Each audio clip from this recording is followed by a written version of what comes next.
तिम्रा निन हरामका दिन सुरु भए काउन्ट डाउन गर, सबै उठे भने तिमी जतिसुकै जोडिए पनि तिमीलाई ब्रेक गरिदिन्छौँ र तिम्रो बस्ने ठाउँ हामीले खोजेका छौँ, त्यहाँ लगेर राखिदिन्छौँ।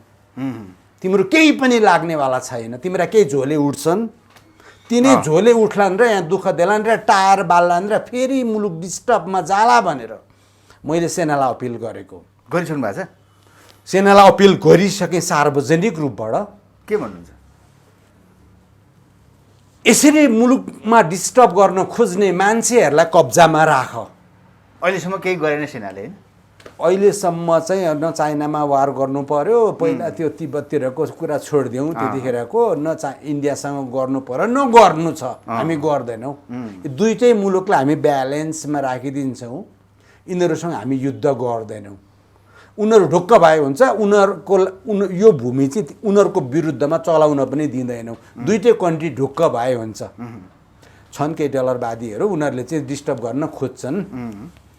तिम्रो डलर कति कति छ, कहिले कहिले पाउँछौ, कहाँबाट पाउँछौ र कहाँ राख्छौ भन्ने कुरा विश्व सानो छ, हामीलाई थाहा छ। त्यसो हजुरले भन्नुभयो कि अब जनताले बुझ्यो हजुरको उद्देश्य संवैधानिक राजतन्त्रको कुरा, यो सम्भव कसरी हुन्छ? जबकि सम्भवै सम्भव छ त। तपाईँको यो मैले अघि पनि भने, नानी मैयाले जितेको त्यो हो कि इक्जाम्पल देखिए, तर अब सजिलो छैन। अब होइन, त्यस्तो सजिलो छ। हामी हिँड्छौँ क्या, भोलिदेखि हामी घरमा बसेर खालि यो अनलाइनमा अथवा टेलिभिजनमा इन्टरभ्यू मात्रै दिँदैनौँ। गणतन्त्र ल्याउन हजुर जस्तै तपाईँको डक्टरदेखि कलाकारदेखि सारा मान्छे ओहिरेर ल्याएको होइन गणतन्त्र? ल्याइयो र त भ्रममा पर्यो त। यो गणतन्त्र किन चाहियो नेपालमा? धर्मनिरपेक्षता किन चाहियो? सङ्घीयता किन चाहियो? हामीलाई 800 महाराजाहरू किन चाहियो? चाहिएन नि त। त्यसकारण हिँडेको हो। हिजो हिँडे गल्ती भयो भनेर माफी, गाउँका कुना कुना विकासका लागि चाहिँ नि यो प्रदेश गठन भयो भन्छन् नि, होइन? यिनीहरूले विकास गर्छन् जस्तो लाग्छ र गर्दैनन्। आफ्नो घर बनाउँछन्, तर मार्छन्, पैसाको धेरै कमाउँछन्। एकचोटि विदेशमा जान पाउनको लागि तलुवा चाट्नु पर्यो भने पनि चाड्छन्, होइन? यो सबै यिनीहरूको बुझेको छ। कुन कुन मुलुकमा जान्छन्, कसरी जान्छन्, यिनीहरूको त्यहाँ के लिङ्क छ, यिनीहरूले पैसा कसरी लन्डरिङ गरेर बाहिर पठाएका छन्, कुन थ्रुबाट पठाएका छन् र त्यो कसरी ल्याउने भन्ने कुरा हिसाब किताब राखेर पो बोले त म त। जस्तै फेरि राजा आउने कुरामा त अलिअलि बुझेको, पढेको, जनयुद्ध बुझेको भन्छन् मान्छे। डाक्टर बाबुराम भट्टराई पनि यो सपनामा चक्कर खाएका मान्छेले भन्नुहुन्छ नि कहिलेका उहाँले। बाबुराम भट्टराईले त म मान्छे गन्दिनँ। किन गर्नुहुन्छ? त्यत्रो पढे लेखेको मान्छे, त्यत्रो जनयुद्ध गरेर चाहिँ? त्यो पढे कि पढेनन् मलाई डाउट छ। कसरी? डाउटै छ। जुन मान्छेले मुलुकलाई माया गर्दैन, साउथ ब्लकमा बसेर अथवा इन्डियाको दिल्लीतिर बसेर यसरी राजतन्त्र समाप्त पार्ने, यसरी घाँटी रेट्ने भनेर जुन मान्छेले भन्छ, त्यो मान्छे पढे लेखेको मान्छे होइन। पढे लेखेको हो जस्तो मलाई लाग्दैन। एसएलसीमा बोर्ड फर्स्ट त भए भन्छन्, त्यो पनि ठुलो कुरा रहेन। बोर्ड फर्स्ट त मेरो विद्यार्थी हो, बोर्ड फर्स्ट त मेरो वर्ल्डको साइन्टिस्ट हो जसले मुलुकलाई माया गर्छ र बोर्ड फर्स्टहरूलाई मात्रै पढाउने मान्छे हो म। मेरो क्याम्पसमा त्यस्ता विद्यार्थीहरू आउँछन् जसले यो मुलुकको लागि आवश्यक पर्यो भने जीवन दिन्छन्। ती चाहिँ बोर्ड फर्स्ट हुन्। यसो बोर्ड फर्स्ट ल्यायो, यसो आर्किटेक्चर पढ्यो र के गर्यो, त्यहाँ उतापट्टि गऱ्यो, दलाल भयो हिजो खान नपाएको कारणबाट अलिअलि पैसा पायो र त्यसमा बिक्छ भने त्यो बोर्ड फर्स्ट पनि होइन र त्यो मुलुकको प्रधानमन्त्री पनि होइन। एकपल्ट प्रधानमन्त्री बनाइयो, अर्थमन्त्रीसँग बनाइयो, सम्भावना भएको व्यक्ति भनियो, होइन? झुकिए नि त, झुकिए सबै झुकिए। अब दिँदैनन् नि त। बाबुरामलाई एक सिट जित्नको लागि काङ्ग्रेसको खुट्टा ढोग्नु पर्यो कि परेन? तपाईँलाई थाहा छ होला, अलिअलि त बुझ्नुहुन्छ होला। एक सिट चाहिँ पाउन हजुर भनेर काङ्ग्रेसको खुट्टा ढोगेपछि भइगयो त। एकचोटि प्रधानमन्त्री भएकै मान्छे हो, यसलाई छोडिदिउँ भनेर दिएका मात्रै हुन्। जमानत जफ्त हुन्छ। अब प्रचण्ड पनि एक्लै भइसक्यो नि, उहाँका साथीहरू खै? प्रचण्ड पनि एक्लै छन्। अब सिराहाततिरबाट बाकस साँटेर जिताएको हो। निर्वाचन त्यतिखेरका प्रमुख निर्वाचन आयुक्तसँग मैले सिन्सियरली कुरा गरेँ कसरी जितायो हो यिनलाई त कीर्तिपुरले त हरायो त्यतातिर चाहिँ कसरी जितायो भन्दा त्यहाँ ठुलो खेल छ बाका साट्यो भनेका छन् उनले ती मान्छेलाई म ल्याइदिन सक्छु बोलाउन पनि सक्छु राजा ज्ञानेन्द्रसँग कुरा हुन्छ अब सल्लाह हुँदैछ पनि अथवा केही सङ्केत गर्नुभयो सम्भावना छ राजा ज्ञानेन्द्र फेरि राजा ज्ञानेन्द्र त 100% नै छ मेरो त भेट भएको पनि छैन अहिलेसम्म भेट भएको छैन मैले फोटोमा मात्रै देखे हो अलिक कवि हृदयका छन् कि जस्तो लाग्छ राजा महेन्द्रका छोरा भएका हुनाले उनले मुलुक बेच्दैनन् अब अलिअलि उद्योग धन्दा गरे होला अलिअलि पैसा कमाए होला त्यसको मलाई केही अर्थ पनि छैन एकचोटि चाहिँ सिंहासनमा बसिदिए हुन्थ्यो हामी रिक्वेस्ट गर्छौँ नारायणी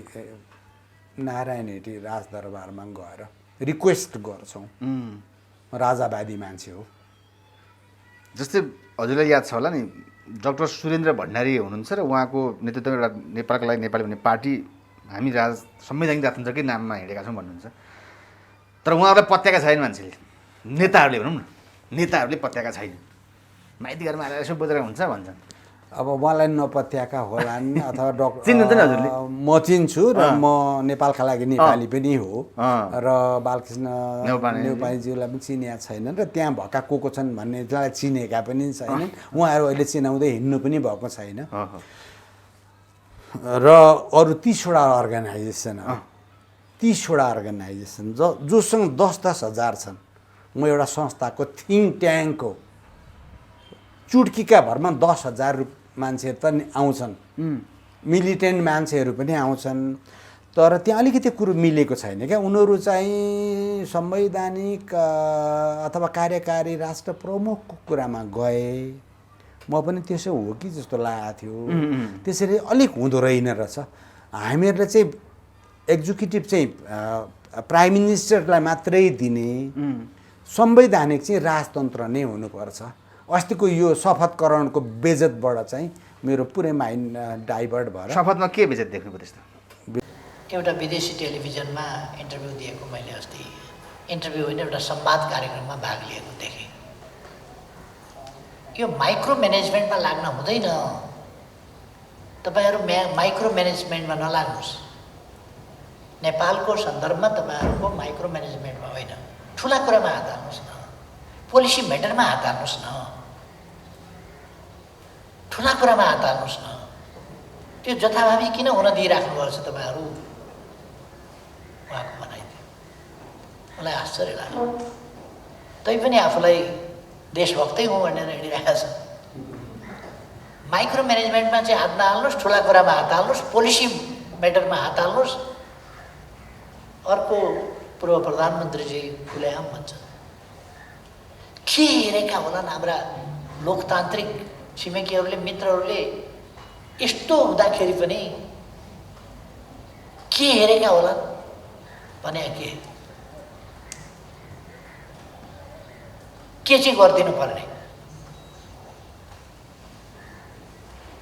उहाँले के हेरे होला यस्तो अचम्मै लाग्छ मलाई भनेर भन्नु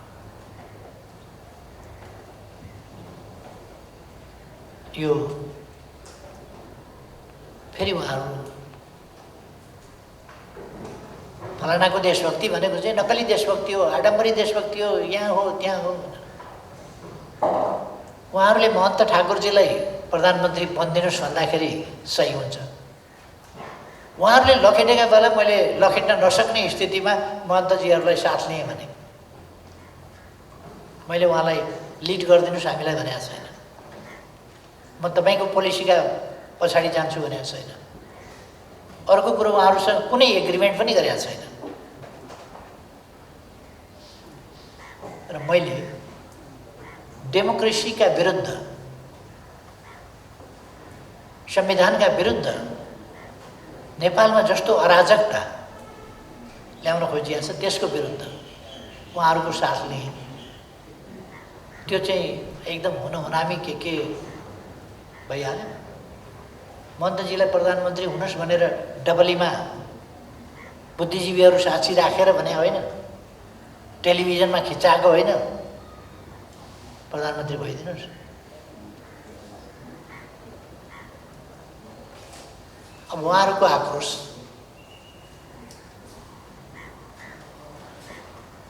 मैले एकपल्ट भनेको थिएँ, रिसाएको बिरालोले खामुची तुर्छ। अहिले राष्ट्रपतिलाई चिथोर्ने कम्पिटिसन चलेको छ। जसले राष्ट्रपतिलाई गाली गर्न सक्यो, मुख छाड्न सक्यो, त्यो ठुलो हुने कम्पिटिसन चलेको छ। हिजो पनि केही भूतपूर्वहरूको लस्करले मेट द प्रेस गरेर देखेको थिएँ मैले।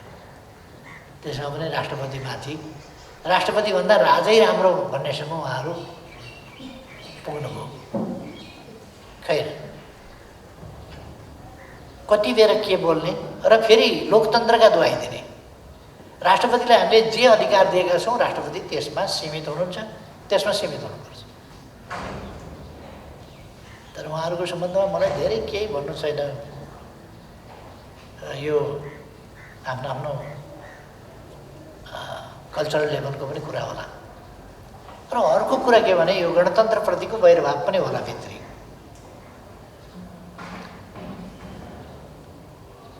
उहाँहरू एउटा सभ्य मर्यादित समाज होइन, असभ्य समाज बनाउन चाहनुहुन्छ। उहाँहरूका बलाइ चालाइ अभिव्यक्ति यी सबै कुराहरूले त्यो देखाउँछ। म यता जान चाहन्न, तर यो कुरा खालि यो बाह्य हस्तक्षेप भन्ने कुरा र बाह्य हस्तक्षेप हुनसक्छ, हुने गरेको छ।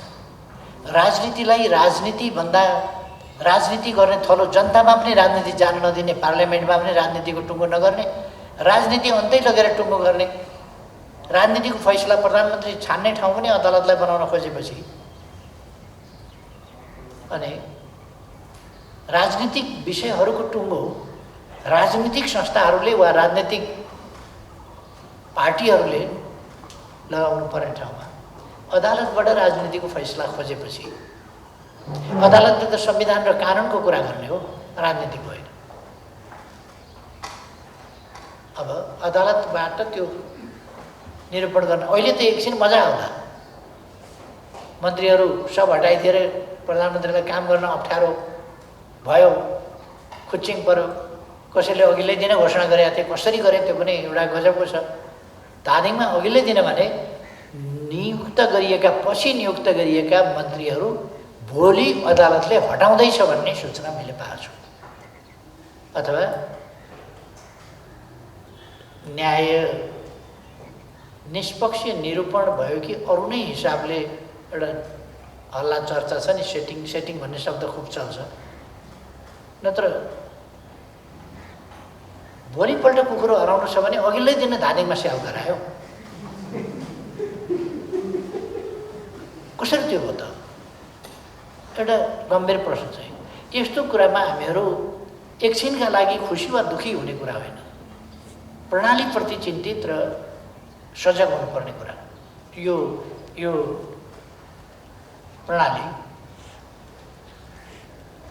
प्रणालीप्रति हाम्रो सजगता आवश्यक छ।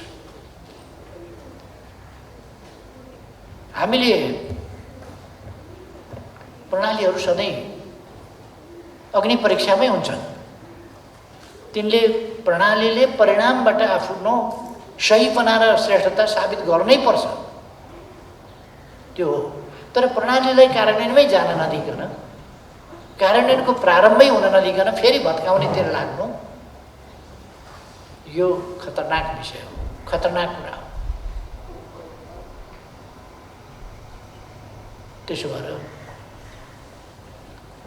हाम्रो लोकतान्त्रिक प्रणाली र लोकतान्त्रिक प्रणालीको परराष्ट्र नीति लोकतान्त्रिकै हुन्छ। हाम्रो सामाजिक न्याय र समानता सहितको आन्तरिक नीति, त्यसको प्रतिबिम्ब अन्तर्राष्ट्रिय मञ्चहरूमा पनि त्यस्तै हुन्छ। जुन कुराको दृष्टान्त प्रदीप गेवालीजीको पुस्तिका हो। म उहाँलाई नेपालको भूभाग समेटेर छापिएको नक्सा, जसलाई आजकल प्रचलित भाषामा चुचे नक्सा भन्ने गरेका छ। अब चुचे नक्सालाई कसैले पनि मेटाउन सक्दैन, कसैले मेटाउन सक्दैन। त्यसै गरी नेपालले जुन फरेन पोलिसी लाई चुचे नक्सा जस्तै ठोस आकार दिएको छ त्यसलाई पनि मेटाउन कसरी सक्दैन, किन यो एक उचाइ उठिसकेको छ, यो सिस्टमेटाइज भइसकेको छ, यो लयबद्ध भइसकेको छ। यो छरपष्ट कता जाउँ, कसो गरौँ, यो यस विषयमा के भन्ने कुरा होइन। यसको एउटा लय छ, एउटा लयमा फरेन पोलिसी अगाडि बढिसकेको छ, यसले एउटा रिदम पक्रिएको छ।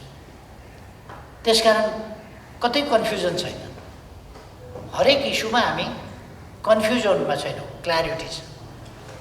अर्थात् यसले लय समातेको छ, यसलाई कसैले मेट्न सक्दैन। र यो पुस्तक त्यो लयको प्रतिनिधित्व र भोलिका लागि गाइडेन्स र कसैले मेट्न नसक्ने एउटा स्टेवार्डको रूपमा यसले काम गर्नेछ, मैले विश्वास लिएको छु। र म प्रदीपजीलाई फेरि पनि धन्यवाद गर्न चाहन्छु।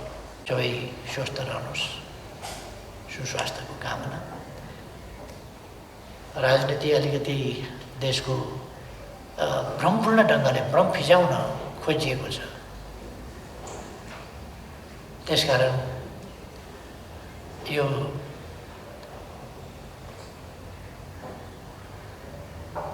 पार्लियामेन्टमा खुर्सानीको धुलो बोकेर जानेहरू, पार्लियामेन्टको लडाइँ माइकले हानेर गर्नेहरूसँगको